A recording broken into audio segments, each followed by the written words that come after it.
Hi mga momshies! This is Nikki and welcome to my channel.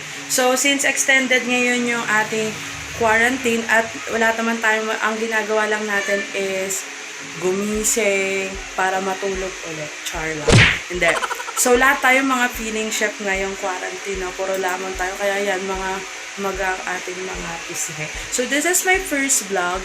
And naisipan ko talagang mag-vlog kasi hilig ko rin naman magluto. So, I want to share sa inyo ang isang recipe na makakatulong kasi nga ngayong quarantine lahat tayo nagtitipid.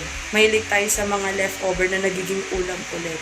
Like for example, yung iba magtitinola ng tanghali, mamaya ang gabi magiging fried chicken na siya, 'di ba?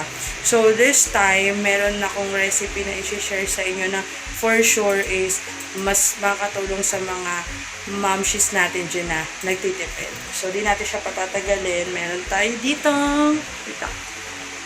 Oh, ayan. O, diba? Ang syala. So, hinahanap nyo yung laman, diba? O, kasi hindi natin siya mamatamisin. O. So, siguro kayo mga nagtataka kayo anong ginagawa na itong balat na to na itatapon na. So, itong balat na to is magiging ulam siya. O, diba? Mga naloka kayong lahat. So, itong balat ng saging, magiging ano siya? Magiging tortang balat ng saging. Pero wag kayo matakot kasi di ko naman kayo lalasunin. Dahil edible naman tong balat ng saging. I-check nyo yun sa ating pinakamatalinong Google. Edible siya, tsaka mas rich siya sa potassium. So, di natin siya patatagalin, guys. So, come on, let's cook. So, ito yung mga kailangan natin sa tortang balat ng saging. Una, bawang. Sunod, sibuyas. Harina. Itlog. Balat ng saging. Dapat, hiwain nyo siya ng mas maliliit. Mantika, paminta, magic sarap, and then asin.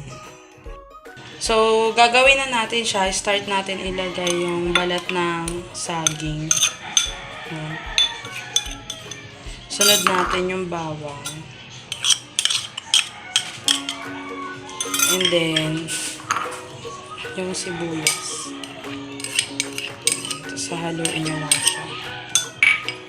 Haluin nyo siya.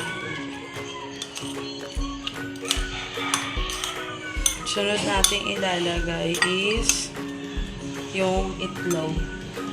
So, kailangan yung itlog is babatiin nyo siya.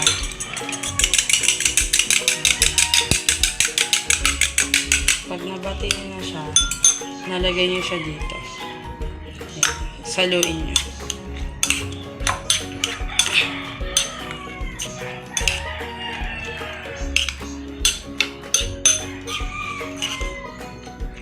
So, ilalagay nyo na ito.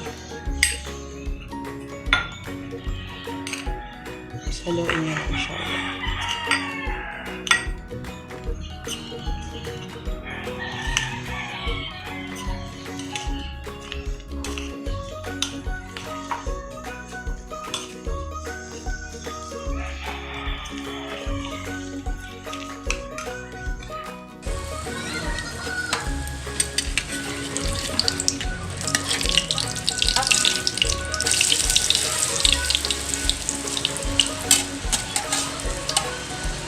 Init!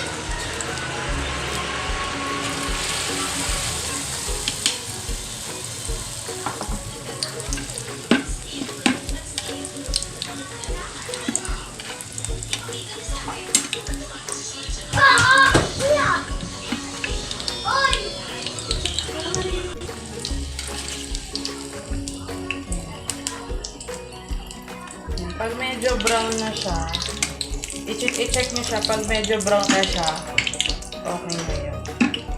So, lagi nyo i-check yung kabilang side.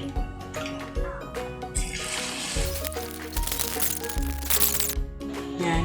So, ito na yung tortang natin, balat ng saging. So, ganyan yung itsura niya pag naluto. So, katulad sinabi ko kanina, makaka 6 to 7 pieces kayo. And then, masarap niyang sausawan is, wait sausawan, ketchup, yan, ketchup, or, eto, mas gusto ko to, sweet chili. Yan, sweet chili sauce. Pwede niya siya. Sige, papatikim natin to later sa iba pero hindi natin sasabihin tortang balat ng saging para malaman natin yung feedback kung talaga masarap po.